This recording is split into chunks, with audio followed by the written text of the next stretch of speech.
Yes, today I'm going to do a little video on is it worth the hype or not.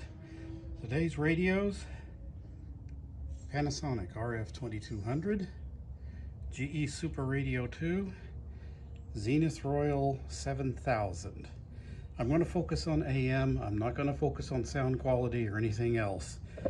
Unlike other videos, I'm not going to pick a favorite station that's just weak. I'm going to pick ones that are across the dial and that are very weak. All radios have been cleaned, recapped, and aligned, although in some cases I wasn't able to line up the dial properly, particularly on the Panasonic, because some of the trimmer caps on the high end are bad. There are 4 of them, they're all the same part number, and they're all pretty much bad. But other than that, they are aligned, the caps are changed, they're as good as they're going to get. 540 on the Panasonic, 540 on the Superadio 2, 540 on the Zenith. We already have a trend. This one is a little weak. 540 on the Panasonic. This station is KTSA San Antonio. My listening location is Houston, far west, near the intersection of Fry and Longenbell. 550 on the Superadio 2. Because it is so energy efficient, it's going to 550 on the Zenith. So if you're building a new home, 570 on the Panasonic. to help me do some signing of 570 on the Superadio 2. This is KLIF Dallas. 570 on the Zenith. 580 on the Panasonic. Barely any signal at all. Meter bounces from 0 to 2. Sounds like 2 stations. 580 on the GE Superadio 2.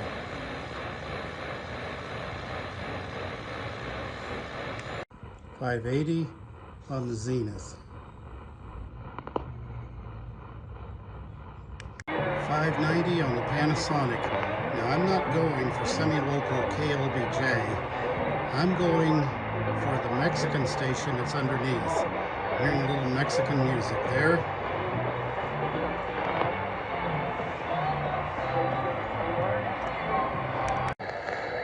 $5.90 on the Superadio 2. $5.90 on the Zenith. $6.20 on the Panasonic. It's a station from Mexico.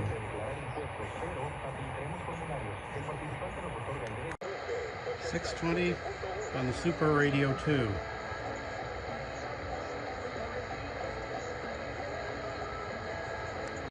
$6.20 on the Zenith.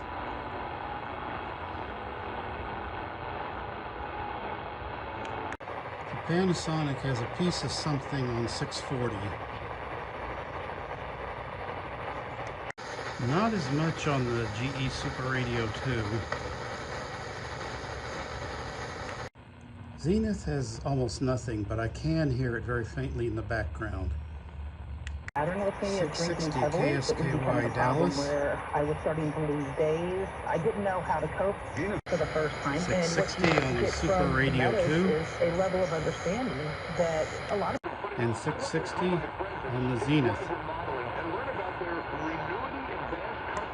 720 from San Antonio on the Panasonic. 720 on the Superadio 2. 720 on the Zenith.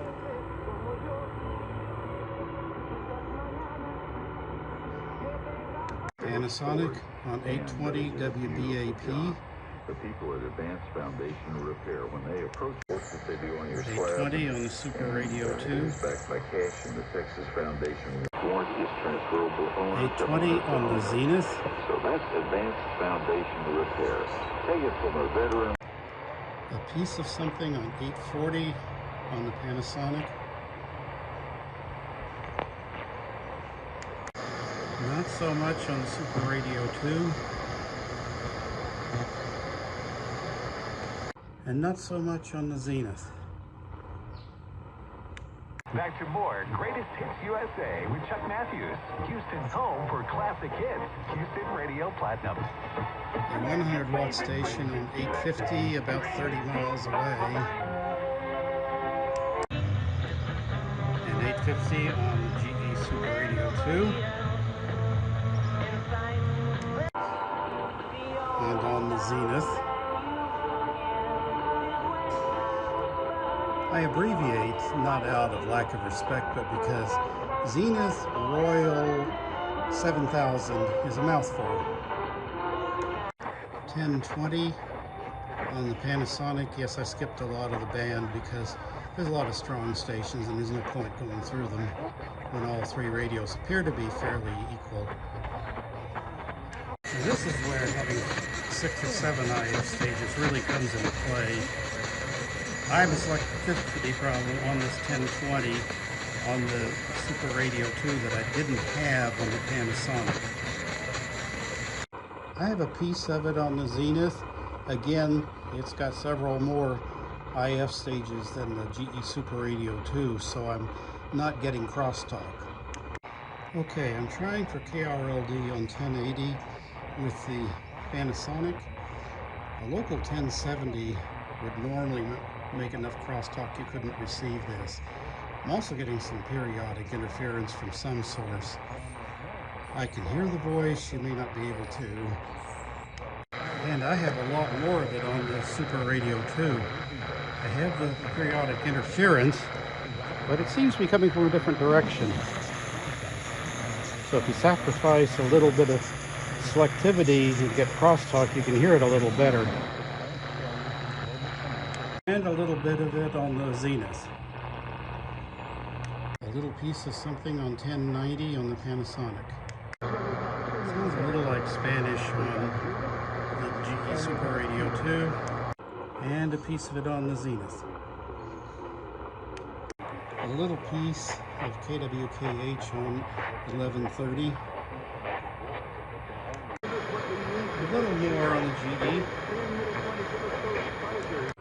Not so much on the Zenith. WOAI 1200 from San Antonio. We plan to hold it and cash flow it. It's cash flowing around. You've done a lot, Jeff. You did, we heard, what, 23 or so single family, the IRO, the couple of syndicates. 1200 on the Zenith. I wouldn't have got the education that I've had and the knowledge of 1220 from Madisonville. Guess they're playing gospel on Sunday morning. They would normally be playing standards. Also on the GE. And you got a little good old gospel from Madisonville as well. And the Panasonic is getting Austin on 1300. Same on the GE. Not much on the Zenith. And I took it up to 1620, pretty much concluding the band scan, mainly because the 1300s, 1400s, 1500s were just packed with either strong locals or distance, very similar to the ones that we've already looked at. And on the GE, before leaving that position to care for his. And the Align Zenith doesn't go up to 1620. That's interesting, but at least I got the dial accurate on it.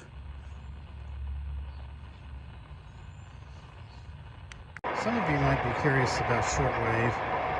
Got the Panasonic on WWV, although this is the wrong time of day for this band. It's got it. It's pegging the meter actually at 10, although the preacher underneath WWV definitely is stronger. Hey, I'm hearing a little bit of heterodyne from the Hawaiian frequency. That's interesting. Zenith's doing really well on WWV. As a matter of fact, I'd give it a definite edge over the Panasonic. Panasonic at 15 megahertz. I've got a little alignment to do on that. Coordinated universal time. I got a lot of alignment to do on the Zenith, but I've got WWV at 15 megahertz. So, are they worth the hype? Well, you can pick up a Panasonic on eBay for probably between $150 to $350. This particular sample costs $250. I will tell you that a Panasonic is not a radio that you'd want to work on if you're a beginner. It is a pain in the posterior to get to the PC board to change out the caps and clean out the switches. But if you're willing to spend the time, you can get an inexpensive model of it on eBay and do the work yourself and come up with a very good radio. GE Superadio 2. Now, I purposely bought a new one off of eBay, a hard luck case that was filthy and broken in several ways. You may notice the Superadio 3 switch on it, and I did a full restoration. And as you can tell, it was doing very, very well. It also didn't have any of my modifications on it.